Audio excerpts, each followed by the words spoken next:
for authors, filmmakers, entertainment, and all your listening needs. Listen now to Talk Now Radio, where no topic is taboo. Hello, everyone. Welcome to Talk Now Radio. This is your host, Royce the Redneck Radio Man. And joining me today is going to be Normandi Ellis. And we're going to be talking about a rather fascinating book she's got out on the market called Imagining the World into Existence. And I got to tell you, it's a pretty fascinating book. I've had a whole entire new view on certain things from my reading of the book. So I think you're really going to enjoy hearing what she has to say. But before we get started into that, I'd like to let everybody know that you can learn more about her and her other books and other material, because she also makes rather frequent trips to Egypt. And I'm not sure, but I want to say she does tours, and she can clarify that in a minute when I bring her on, that y'all might be interested in. But her website is www.normandyellis.com. And also, if you guys are listening at YouTube or iTunes or somewhere else, I'd love to have you over here live in the chat room talking to us and asking questions in chat at www.talknowradio.com. Feel free to bring a friend with you when you come. You need a membership to get into the chat room. It's there to keep the spam bots out, but the membership is free, so what are you waiting for? Let's get her on. So, Normandi, how are you doing today? Well, I'm doing pretty well. It's been a nice sunny day heading into the fall, kind of a day I really like. Man, it was like hot and it felt like an oven outside here. Well, yeah, that too, but, it's in the air. The trees are turning yellow and, yeah, it's good. It's all going to be good. Yeah, we've only got to like the middle of September and it's going to start breaking. The heat wave's going to, start dying off, in other words, a little bit at a time. But back to the topic at hand, I usually like to start the show out with you giving telling everybody a little something about yourself and what got you interested in writing the book. Oh, okay. Well, Imagining the World into Existence is I think it's my 5th book on ancient Egypt. So it's been one that I have been kind of fascinated with all along, because the idea of working in a magical way with one's own life has always fascinated me. And, we always go back to the ancient Egyptians and think about the things that they were able to accomplish and the fact that they did them so long ago, so many thousands of years ago, and that their culture really was based on being able to be co-creators with the gods, and that's how they lived. That's how their culture sustained itself. And it's something that, if we think of ourselves as co-creators with God, then we have the capacity to create a reality that's far better than the one that we would have if we just sat back and let things happen. So I think that that's one of the things that's always fascinated me about, the great builders and the great thinkers of ancient Egypt. Yeah, I think one of the best known of all the gods of ancient Egypt would have been Thoth, who has also been equated with Hermes Trismegistus, I think is how you pronounce it. Yeah, Trismegistus, Hermes Trismegistus. Yeah, Thoth is... He is one of the creator gods. There are several different ones. In the same way that, the Christian Bible has different versions of Genesis. If you actually look at it, it has different stories about how the world came into being. Well, so did the Egyptians. And Thoth had a way of creating the world by, basically it was almost like a scientific or a method of DNA. He had this cauldron that had 8 beings spinning around in it that were related to time and space and density and light and dark, and the story that depicts how these beings link up with each other actually resembles a DNA chain. There's this mathematical equation as life is being born, and it says first I was one, then I was two, then I was four, then I was eight, and then I was one again. And so you can see the spiraling almost of the DNA connecting its links up the chain and the ladder. And Thoth has this caduceus that has two snakes that climb up it and link with this kind of DNA sort of structure as well. So his way of creating is mathematical and scientific, and there's a god whose name is Thoth, who speaks the world into being. In the beginning was the Word. So there are lots of different ways of creating, just as there are lots of different ways that we individuals on the planet create. We create with music, we create with, we sculpt things. There's a god who's a sculptor, who makes people out of clay, just like the story in the Bible. His name is Khnum. So, all those old Egyptian stories show us all the ways that are possible for us to join the divine in creating the reality that we want.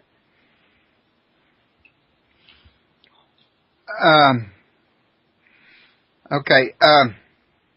I know that I read a lot of that, what you was just sharing, was in the very early portion of your book. I remember reading that, and you go into much even more fascinating parts as well.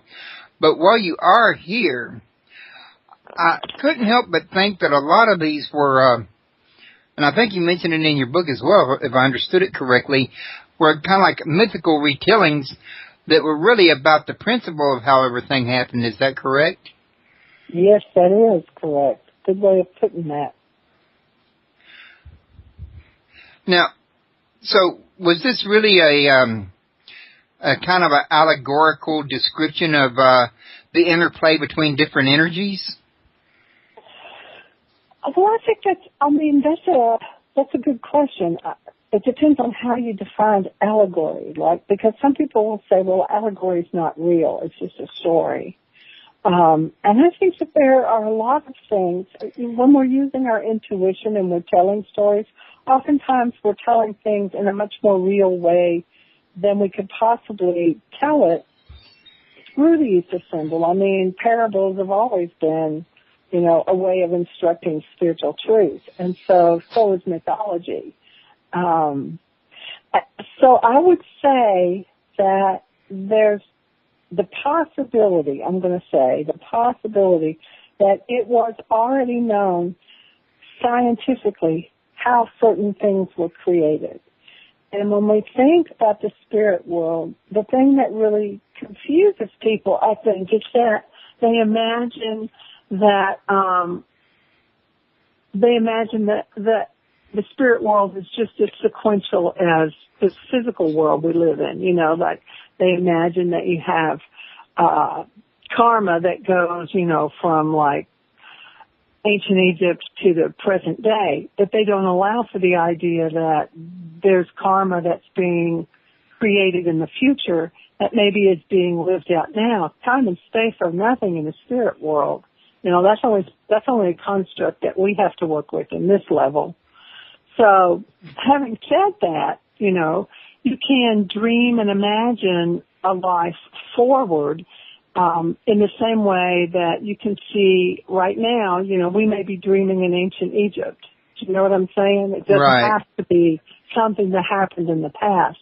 I think that's how people like Leonardo da Vinci and Albert Einstein and other people that we think of as geniuses, they leapt into the future, had a lifetime there and experience, and then came back into, a temporal zone and then created something that was for the future to discover later. Does that make sense?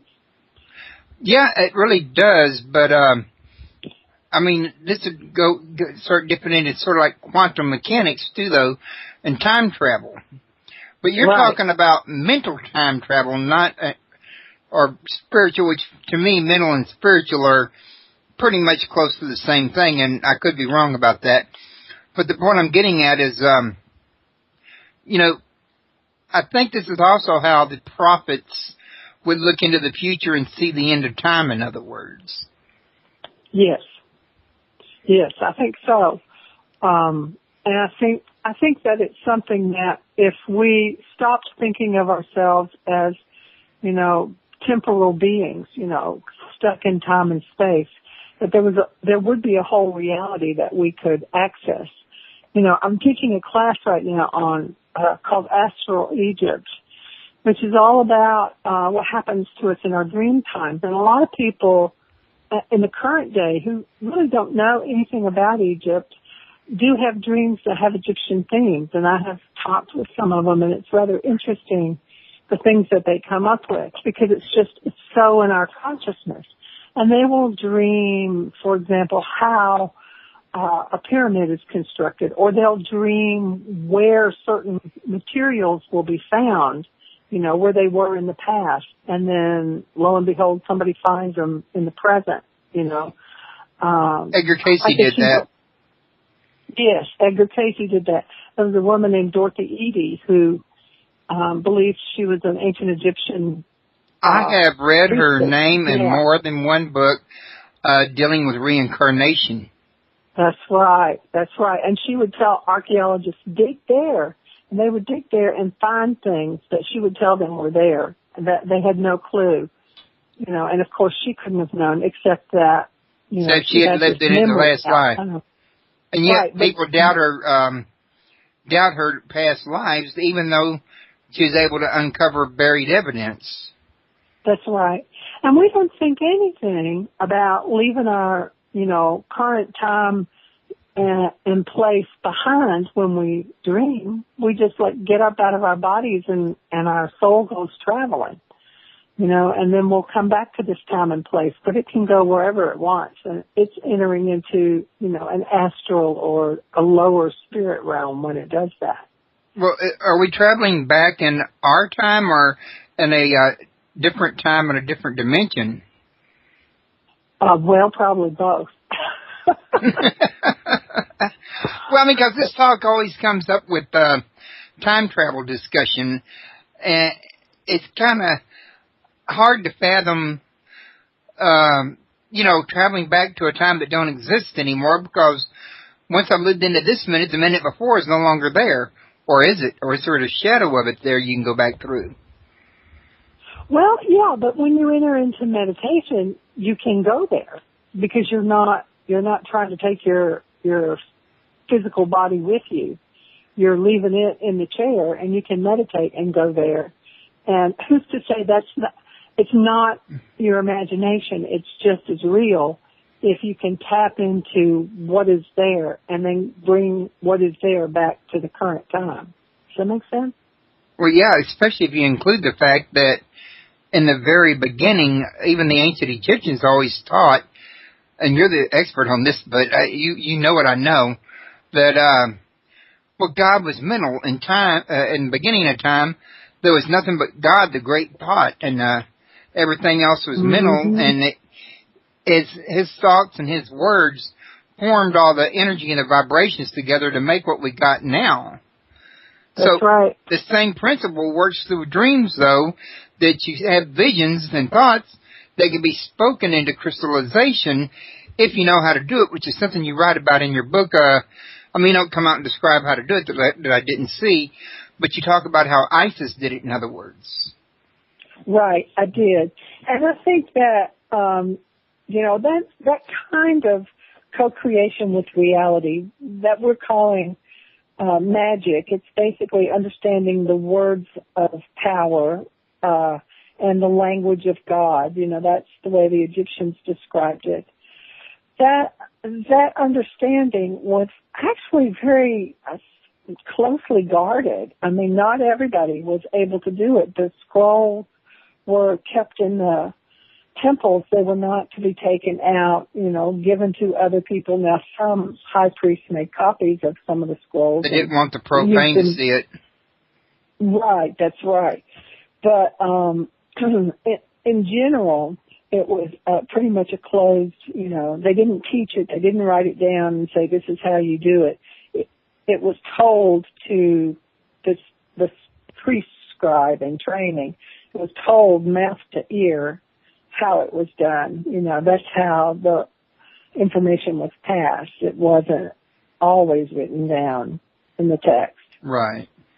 Well, and of course, a lot of it that is gone now after Alexandria's been destroyed. The library there has wasn't that destroyed material. by the church?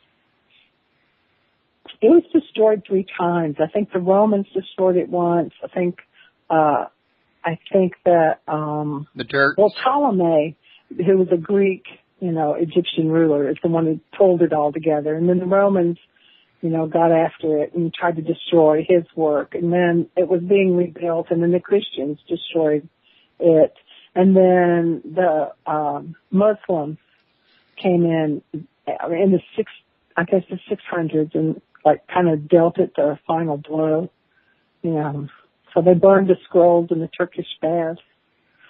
I think what it was, nobody wanted but one kind of, religious material out in the world for ready access. Right. And so Alexandria was like a great, cosmopolitan dynamo, but it didn't last very long because people were basically xenophobic. They were afraid of each other, The Christians were afraid of the pagans and the science that they knew, and the Egyptians were just trying to, keep it on the down low and as I said, not write things out, not tell people. It all disappeared. Right. Well, I was going to ask you a minute ago, though. You were talking about the power of words and the, right usage of it and the right words to use. Don't you think a little of that has been preserved in Christianity, with prayer and also with asking anything in Jesus' name? It started with the ancient Egyptians about knowing the God's name. Wouldn't be asking for things in Jesus' name be similar to the old Egyptian principle, for example? Well, it would be similar, right, because you could petition, if you were an ancient Egyptian, you could petition Isis, you could petition Horus, you could petition whichever divine being you felt closest to. And so, the question then automatically becomes which divine being is the one that has the most power. It was one of those questions that even ancient Egyptians asked. So we're still saying the same thing, is it Allah, is it God, is it Yahweh, is it Jesus, is it Buddha, and the ancient Egyptians actually had an answer for that. The priests would say that it goes back to the idea of co-creation, that you are not only a part of God, but all of us together make up God, that we are all divine in our way, and that God exists in each of us because we are having the God experience, through our bodies, as being able to be creative. Or God is experiencing life through us. Right. And the text is, this is one of the things that you say when you're walking through the underworld and you're confronted with demons, and things that you have to battle. And let's just say maybe you're walking in your daily life and you confront things that you have to, overcome. And the way that you do that is you remember this one phrase, which is, God is my name. I do not forget this name of mine. And when you say that, you're invoking God. You're not petitioning somebody else outside of you. You're bringing that divine being down into the vessel that you are as your protection and your guide, because that's who you are. Of course, we know that the church would say, and I left the church long ago in favor of spirituality, but I'm sure you run into this from time to time, that that's what the devil's sin was wanting to be like God. What do you say to people that bring that up to you?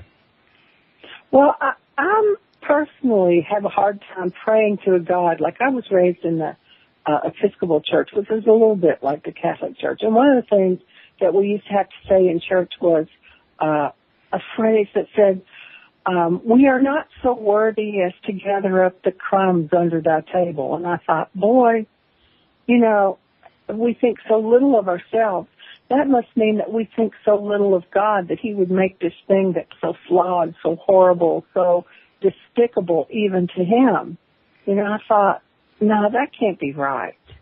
You know, even as a child, I thought that can't be right. If God is as great as we're saying, he's going to make some great things, and that includes me.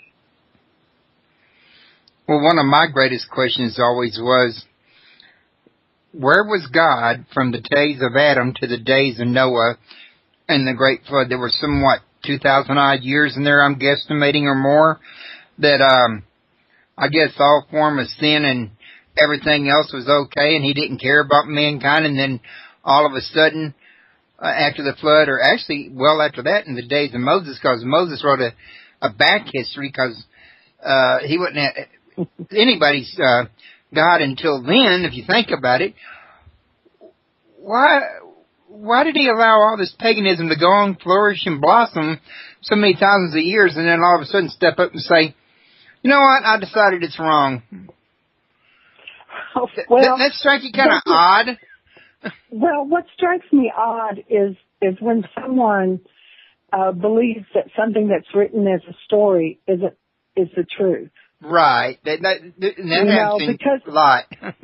It's a story that has been told. The Bible is a collection of wisdom texts from a number of different traditions, you know, and it's been edited, and books have been taken out of it by whoever was in any particular kind of position of power in order to do that.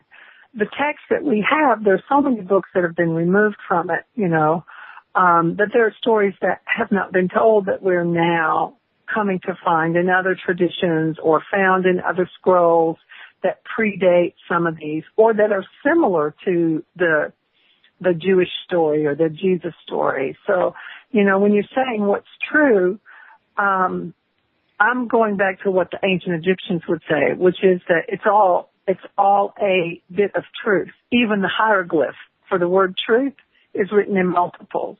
I mean, it has a glyph that means multiple. It's not just one truth.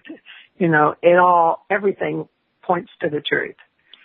Right. And for me, you know, the whole idea of sin, I'm not sure that I understand it in the same way that perhaps other people do. My understanding is that sin relates to a word that means missing the mark.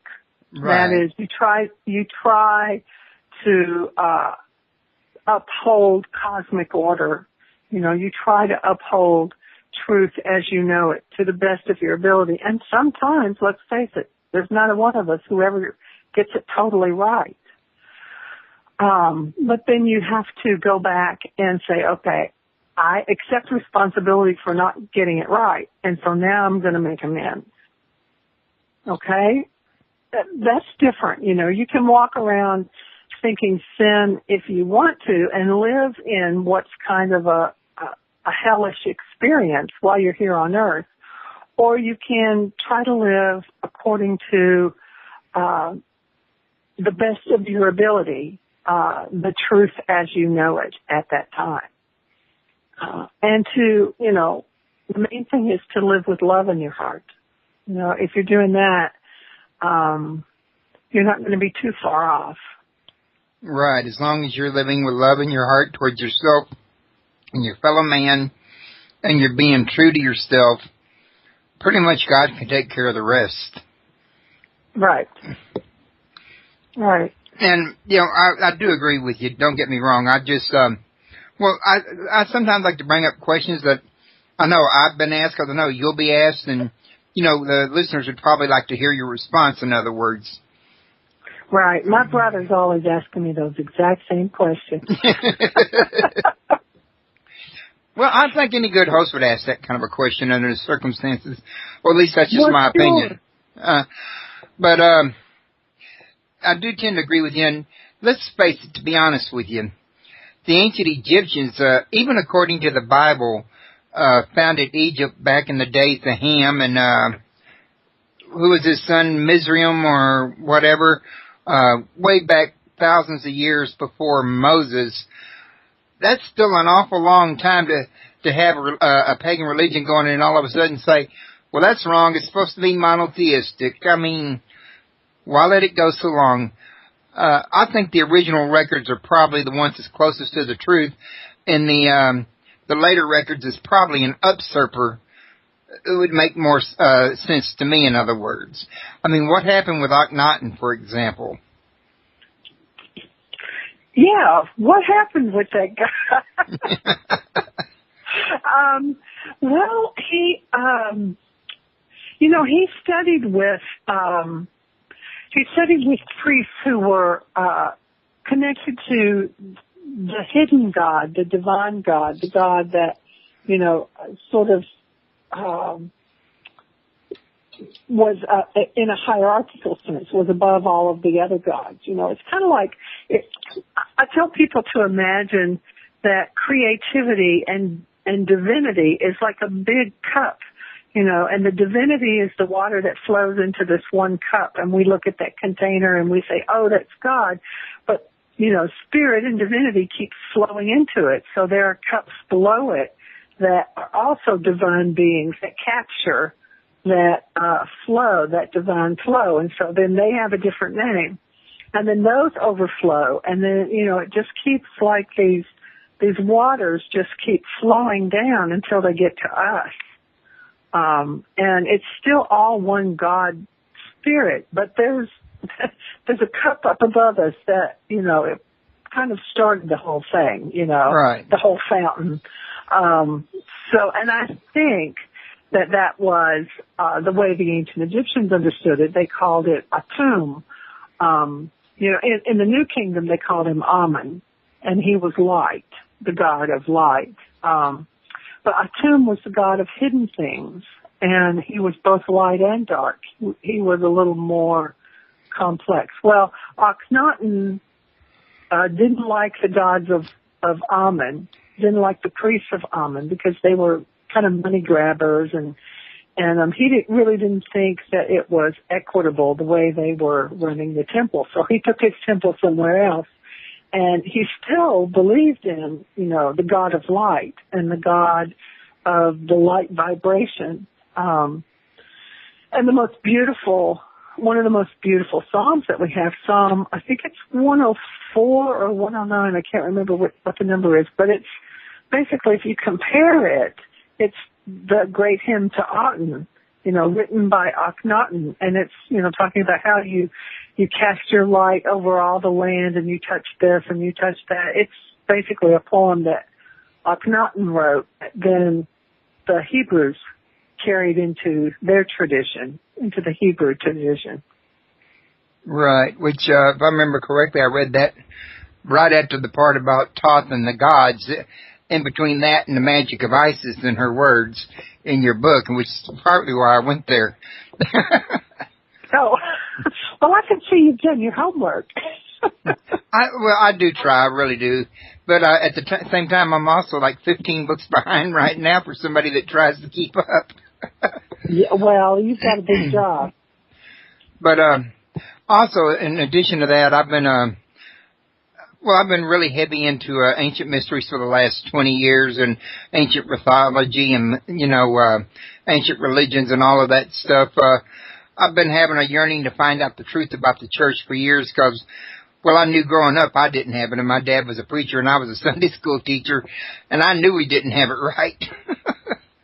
Yeah, well, I'll tell you what, I have been reading some of the Facebook posts of my colleague Robert Raval, who's doing a book on the Vatican, and his expertise is in ancient Egyptian literature, and he's talking about the texts that were hidden by the Vatican, the things. It just strikes us odd that the biggest obelisk, which is basically a stone phallus pointing up to the sky, would be right there in the center of Vatican Circle, I mean, there's something strange about that. If you don't think they're connected, I do now, Yeah, I would love to talk to Robert Raval, because I'd also wanted to talk to him about you're really going to enjoy hearing what she has to say But before we get started into that, I'd like to let everybody know that you can learn more about her and her other books and other material, because she also makes rather frequent trips to Egypt. And I'm not sure, but I want to say she does tours, and she can clarify that in a minute when I bring her on, that y'all might be interested in. But her website is www.normandyellis.com. And also, if you guys are listening at, YouTube or iTunes or somewhere else, I'd love to have you over here live in the chat room talking to us and asking questions in chat at www.talknowradio.com. Feel free to bring a friend with you when you come. You need a membership to get in.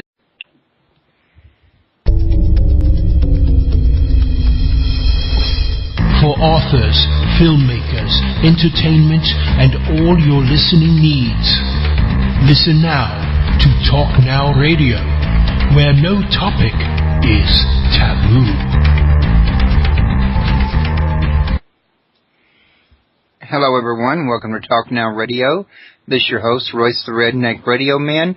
And joining me today is going to be Normandi Ellis.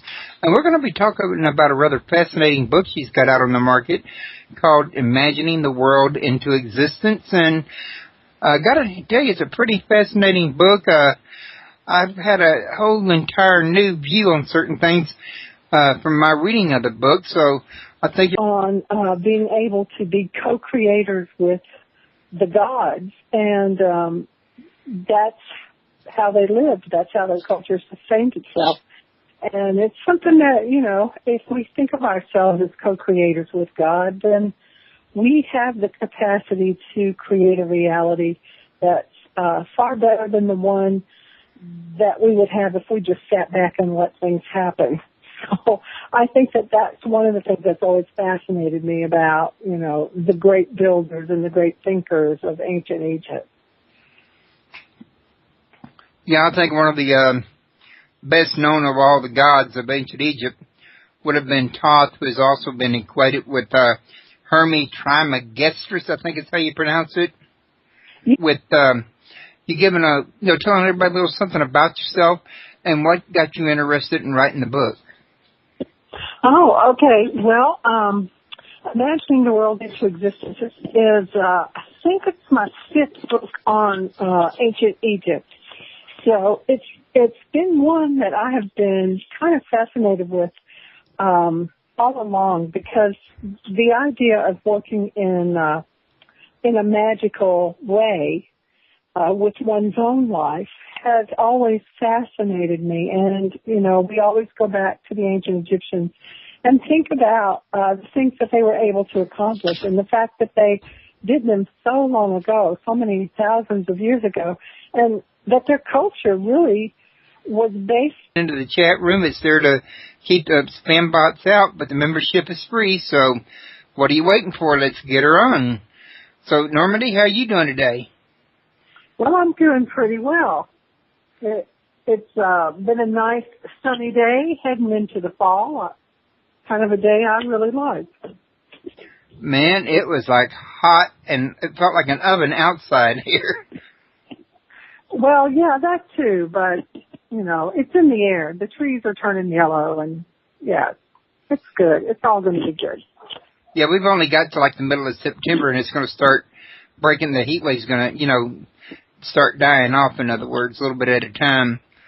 But back to the topic at hand, I usually like to start the show out